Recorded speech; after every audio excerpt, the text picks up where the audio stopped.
Microsoft OneDrive peut vous permettre de partager vos fichiers sur le web, sur Internet.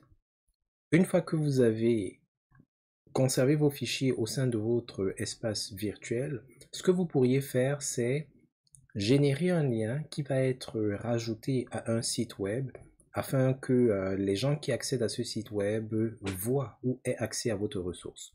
Prenons par exemple le cas d'une image comme celle-ci.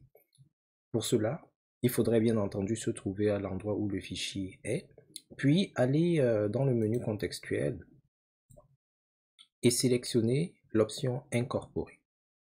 Lorsque vous sélectionnez l'option Incorporer, vous avez un panneau latéral qui va apparaître comme ceci. Et quand vous allez cliquer sur Générer, il va générer un code que vous n'aurez qu'à aller intégrer à l'endroit donné. Alors ici, là, c'est une image que j'essaye de partager. Et voici le code qu'il me permet d'avoir. Ce qu'il est important de savoir, c'est que lorsque vous utilisez cette méthode-là, il est en fait en train de partager votre ressource.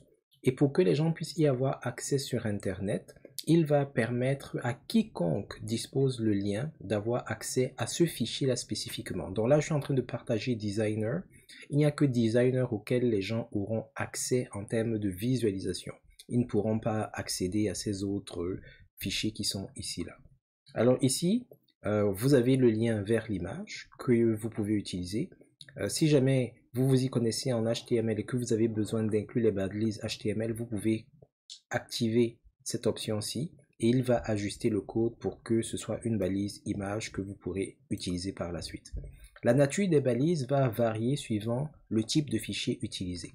Donc, si j'annule ceci et que je fais la même chose avec par exemple un fichier PDF, regardez ce qui va se passer. Même procédure, menu contextuel sur le fichier, commande incorporer. Là, il va plutôt générer un iframe si vous vous y connaissez en HTML. Et à l'intérieur de l'iframe, il va afficher le fichier PDF.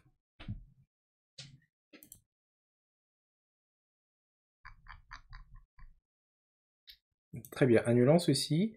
Faisons la même chose avec un fichier Excel. Alors là, ce sont juste des fichiers CSV.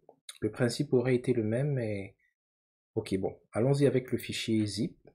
Juste pour que vous voyez comment est-ce que ce composant-ci va se comporter différemment en fonction de la nature du fichier en question. Là, c'est un fichier zip.